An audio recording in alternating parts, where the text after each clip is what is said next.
दोस्तों नमस्कार। आज एक खास विषय को लेकर मैं आपके सामने आया हूं और वो विषय और संदर्भ यह है कि लोक जनशक्ति पार्टी रामविलास पासवान के राष्ट्रीय अध्यक्ष ने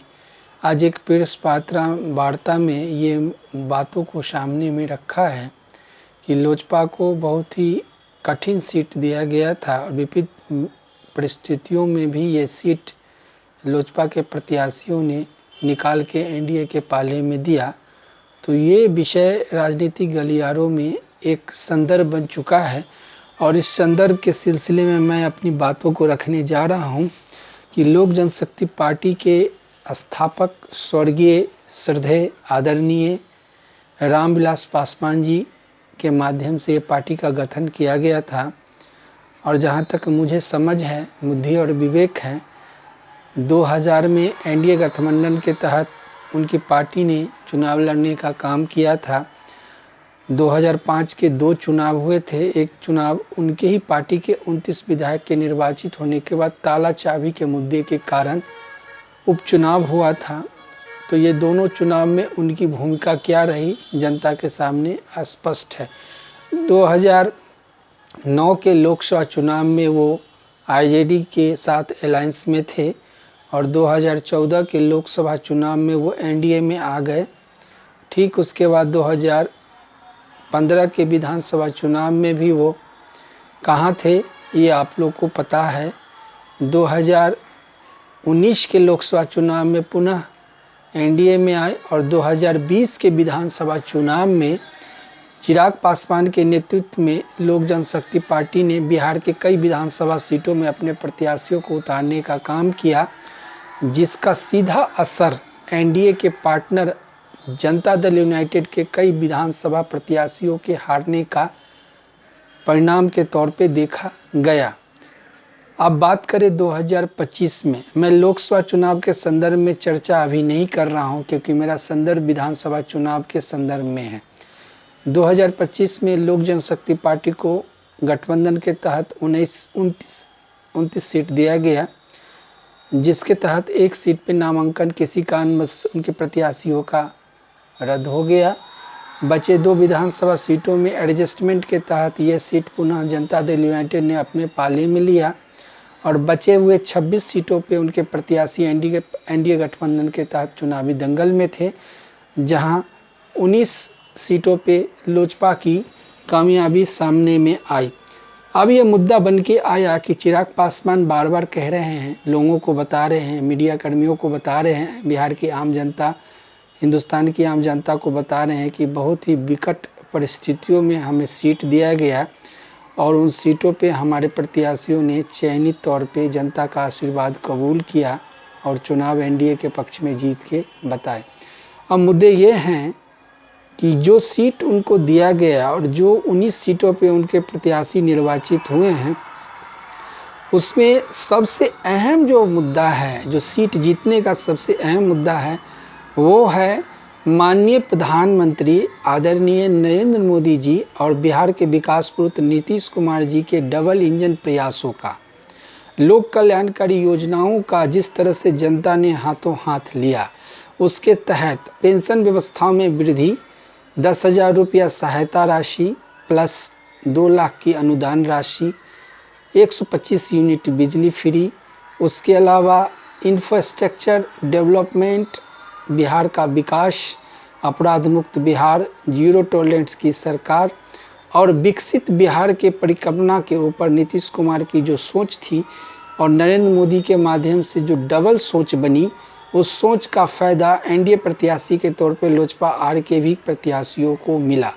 और इसमें ये बात कहना कि मुझे विपरीत परिस्थितियों में सिंबल देते हुए अपने प्रत्याशियों को विधानसभा क्षेत्र में भेजा गया, ये तो राजनीतिक के तहत एक मुद्दा और संदर्भ बन चुका है। क्षेत्र कोई भी हो, विधानसभा कोई भी हो, अगर आप एनडीए के सुनामी लहर में आपके प्रत्याशी 19 जीत के आते हैं तो इसका श्रेय जनता को दे, इसका श्रेय नरेंद्र मोदी जी को दे, इसका श्रेय आदरणीय नीतीश कुमार जी को दे। और जहाँ तक आपके संदर्भ में मेरे पास जानकारी है, ये भी कटु सत्य है, माननीय चिराग पासवान जी कि आपके जो वेश वोट हैं और प्लस जो सवर्ण का वोटो है जिसको आपके पार्टी ने एडजस्टमेंट के तहत जोड़ा है, वो हर विधानसभा में 20 से 35 हज़ार है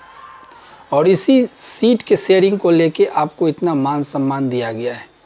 तो इसको दूसरे रंग में न दे और आने वाले बिहार के काल्पनिक व्यवस्थाओं में, विकसित व्यवस्थाओं में अपनी भूमिका निभाए। ये मेरा आपसे कहने का अर्थ है, तात्पर्य है। अब मैं जीते हुए 19 विधानसभा के सदस्यों की आपके सामने में चर्चा रखता हूं,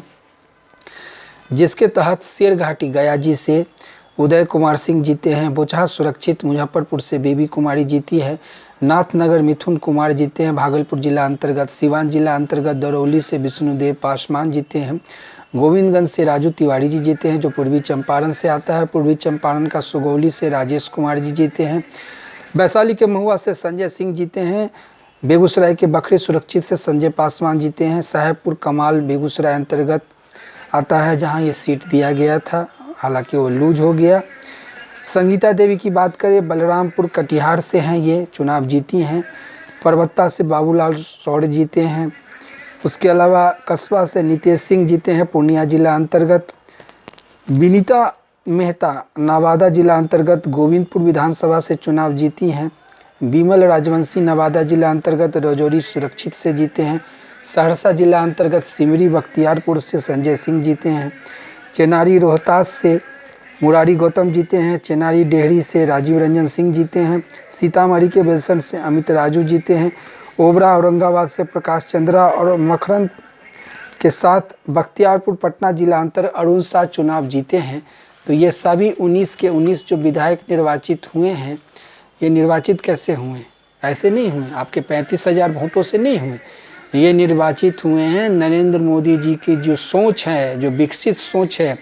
जो बिहार को नई दिशा में, नई ऊर्जा में काम करने की सोच है, और माननीय नीतीश कुमार जी का जो दृढ़ संकल्प है, जिस 7 सूत्री मांगों को लेके वो काम कर रहे हैं, खास करके इंफ्रास्ट्रक्चर, फ्लाईओवर, एयरपोर्ट, रोडवेज, 4 लेन 6 लेन के साथ साथ रोजी रोजगार प्लान पे काम और लोक कल्याणकारी योजनाओं को जनता तक पहुंचाने वाली जो स्कीम्स उन्होंने चुनाव के 2-4 महीने कर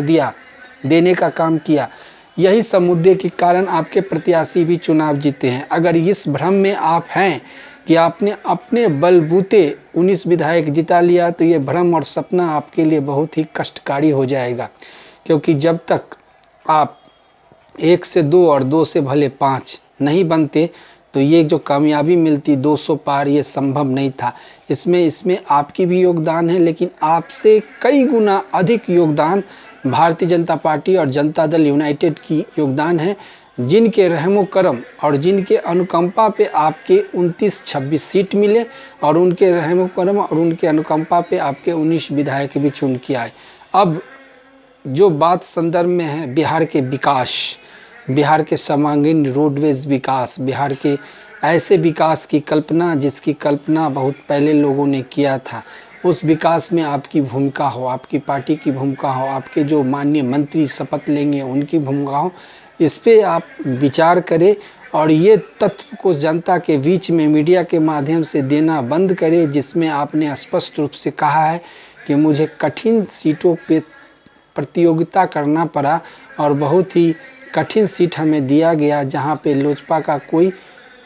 सीट ही नहीं बनता था। कहने का मतलब आपको मन के मुताबिक सीट नहीं दिया गया, इसका दोष तो आपके मन में है, लेकिन आपको जो भी सीटें आई उम्मीद से काफ़ी अच्छी आई और उम्मीद से काफ़ी अधिक आई, जो आपने कभी सोचा भी नहीं होगा।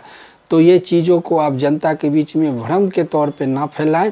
और विकासशील पुरुष नीतीश कुमार और आदरणीय यशस्वी प्रधानमंत्री माननीय नरेंद्र मोदी जी के विकास संकल्प में अपनी भूमिका आप निभाएं। जनता के द्वारा दिए गए जितने भी कार्यक्रम हैं, जनता को आपने जितने वादे किए, आने वाले संघर्षशील बिहार में जितने वादे सरकार के माध्यम से किए गए, उन सभी वादों पे आप खरे उतरे, तो आपके लिए, आपके पार्टी के लिए, आपके पार्टी के वर्करों के लिए, और जो पार्टी आपके छोड़ चुके हैं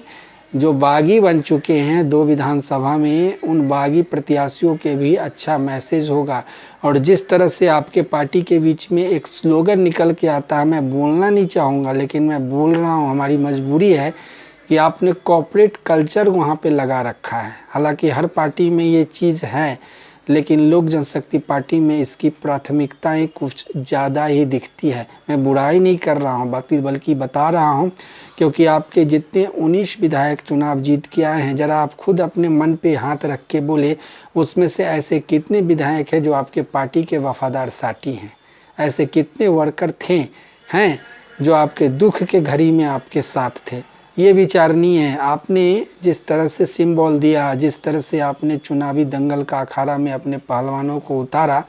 उसमें से ऐसे कितने पहलवान थे जो आपके पार्टी के बैनर तले कार्यरत थे और आपके एक आवाज़ पे संघर्ष करने को तैयार थे? ये आपने जो किया, क्या किया नहीं किया, इसका फैसला तो जनता ने कर दिया,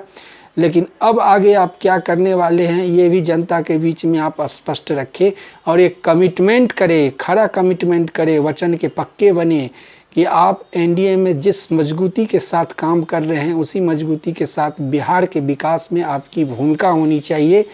और जो कमियां हैं, जो दिक्कतें हैं, जो समस्याएं हैं, उसको आप पूर्ण रूपेण बिहार के विकास के आड़े मत लाएं और उसको स्पष्टता के साथ अपने पार्टी के बड़े नेताओं के साथ, माननीय मुख्यमंत्री जी, माननीय प्रधानमंत्री जी के साथ शेयर करें। तो जो स्थितियां 20 साल पहले बिहार की थी, जिससे उबर के बिहार अभी आई है, इसमें और चांद चौर लगेगा और चकाचक होगा और बेहतरीन काम होगा, क्योंकि इस बार का चुनाव